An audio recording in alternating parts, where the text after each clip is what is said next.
Here we are, we've got our book. Tom will be just down there. It's going to have a few people in this hall. It's all booked out, so they got books. They put books all on the seats, which is nice. And this is our book. Not signed, of course. It's not book signing. He's too famous for that. Richard, I can't. Where are we? There's this closet thing. Oh, here we are. Sorry, I can't find it.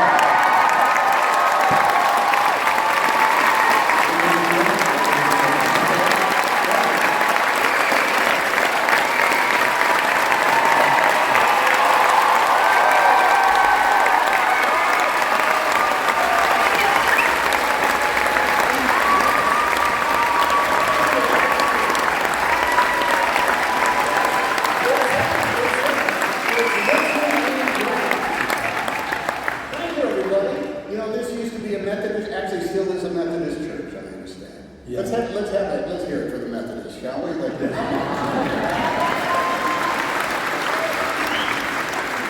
like to say first and foremost, as an introduction, that this lovable life. We have secrets, Richard, that we must keep from the civilians. Okay. Part of that is how often we use salty language. So let's go easy on the folks. Okay, you motherfucker. Because I got this very, very prescriptive thing. It was almost like a character from your book. Your publishers or publicists said, whatever you do, you have to introduce Sir Tom Hanks without any fanfare. You can't. Alfred Hitchcock, believe it or not, shot in Santa Rosa, California, where he was from. And he went up and knocked on the door. I mean, he's 13 or 14 years old. And he knocked on the door of the makeup trailer, and a guy came, "What do you want, kid?" He said, "My name is Daniel Streetbeck, and I would like to become a professional makeup artist in the motion picture industry." And the guy in the makeup trailer said, "I'm kind of busy right now. Come back at lunch." Closed the door. And he did. Came back at lunch. He looked at his stuff, and this guy said, "Listen, kid, there's not much I can do for it, but you're in Los Angeles. Give me a call, and maybe I can hook you up with some people." Which years later indeed happened. Now, that kind of story right there, what does it tell you about the motion picture?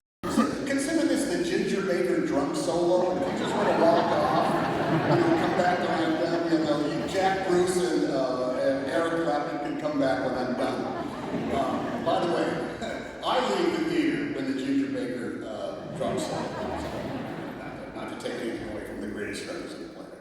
So, a long time ago, I read this story about returning Marines after the Second World War, mostly from the Pacific Theater of Operations. Essentially, the young American boys who went off and killed Japanese soldiers, were killed by Japanese soldiers, saw and done horrible, inhuman things that are actually so terrifying that no motion picture can actually describe what people went through. To come to fruition, or is based on something that is, it was written so long ago, or an idea that a screenwriter or a producer or the director, filmmaker themselves had said, I was never able to get out of my head this particular moment, and now I get to make a movie about it. And that is another aspect of the book and the writing what I wanted to do, was to take out the common tropes of how movies were made and just say, this stuff has got to percolate for a long time. The motion picture in the book is called Nightshade, The Lathe of Firefall. Pretty good title. No rules yet. No, because there's no reason to it. So, by the way, if someone had applauded right after I said that, I would have asked them to leave. Who are you kidding, man? It's not even a movie I made. Get out. But it's. And have you had this experience where other people have said to you, "Yeah, I could write a book," and you said, "Do it, fucker." Yeah. Yeah. It's like, I've always, I've toyed with the idea of developing a power of invisibility. I'd like to fly faster than the speed of light, wouldn't you? Yeah, I think I'm going to try that. No, you're not. Because if you were a quote-unquote writer, you would be writing,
Because there's a type of expectation and pressure that will come on and will ask this question, what right do you have to write about this subject matter? Because you are, I'm almost ashamed to say this. I used to do it in a much more vociferous way, and I'm sorry I did this. Now I do it very, very, very, very gently. And I'll tie in a story from the book to a story that happened in real life, okay? So get ready for that applause when I mention the movie. Okay, Bailey, there's always a base camp PA production assistant. Base camp is where all the trucks, the makeup trailer is, and where all the dressing rooms are. The big, sleigh indulgers and RVs that carry the big stars. The base camp PA is the person who says they're ready for you in makeup. Is there anything I can do? We're inviting you to the set now. Okay, Bailey, using words that I have used, said, okay, come here. What's your name? Nina? Tina. All right, listen up, Nina. Sorry, Tina. You have to do your job. Are you ready for this? Take that radio out of your, take it out of your eye. I want you to be, I'm not talking to a production stooge right now. I'm talking to you, Nina. Tina. Which is it? Nina and Tina? Nina. Okay, Nina. Here's what you are going to not do. You are not going to knock on my door and ask me if I need anything. Why? Because if I need anything, I will ask you for something. You are not going to knock on my door and say, are you doing okay in here? If I wasn't doing okay in here, you would know it. So what am I saying here, Nina? Tina. Which is it? Nina, Tina, Tina, whatever. Do not knock on the door and find out if I'm okay. Here's something else you're not going to do, Nina. Tina, which is it? I don't care. You're not going to knock on the door and say, they'll be ready for you in 10 minutes. You are going to knock on my door and say they are ready for you now.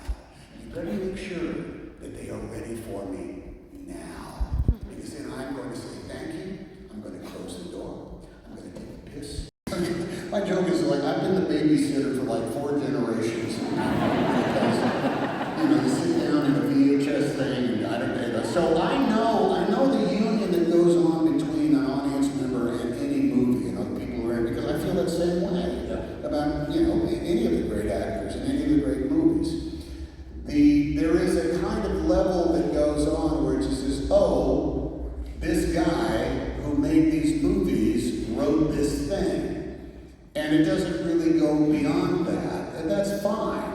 But then there's this other territory that goes on that says, oh, this book was written by this guy. And it's a slightly different thing. And so I love talking about the nature of the literature that goes on to it, because I can honestly say, there ain't anything on there that didn't receive. Eric says, which authors do you enjoy reading? Where are you, Eric? Give us a squawk, Aaron.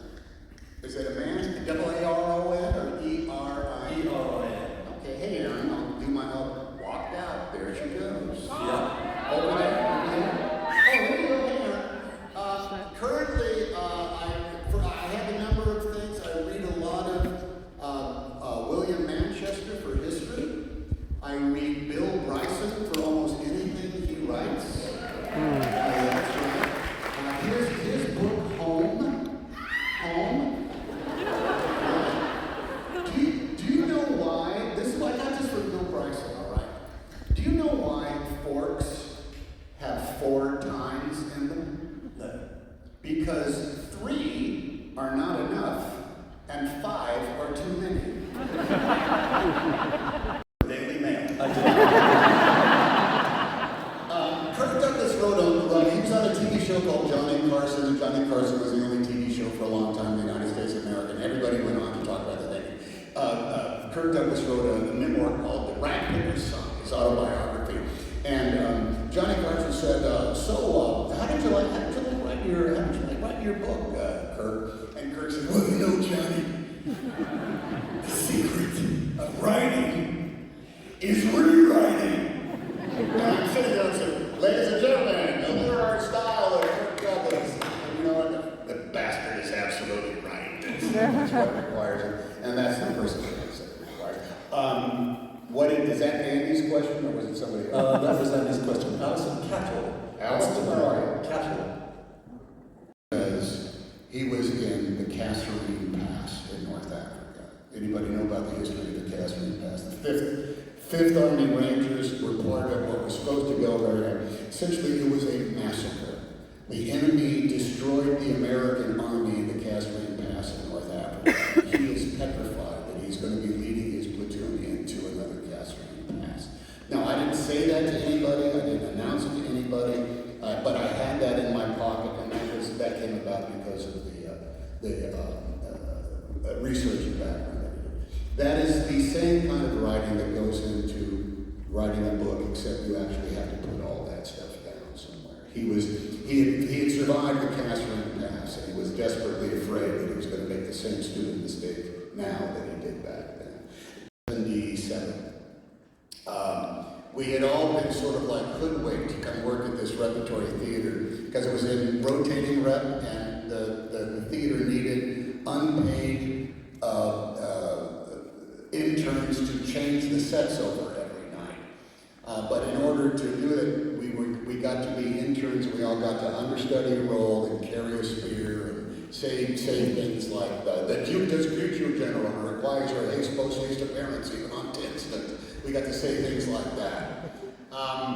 But we were all, they had just opened Hamlet the night before, and every professional actor in the company had gotten so drunk and was so hungover that they're trying to rehearse Taming of the Shrew. What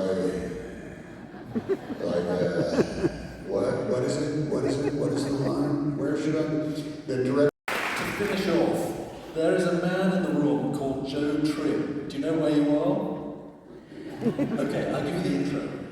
Dame Judi Dench, no less, calls me this morning at Leafton Studios, and she said, I know that you're interviewing Tom Hanks this evening.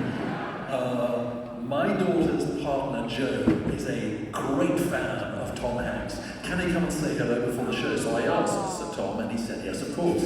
Joe never turned up. So, Joe, if you are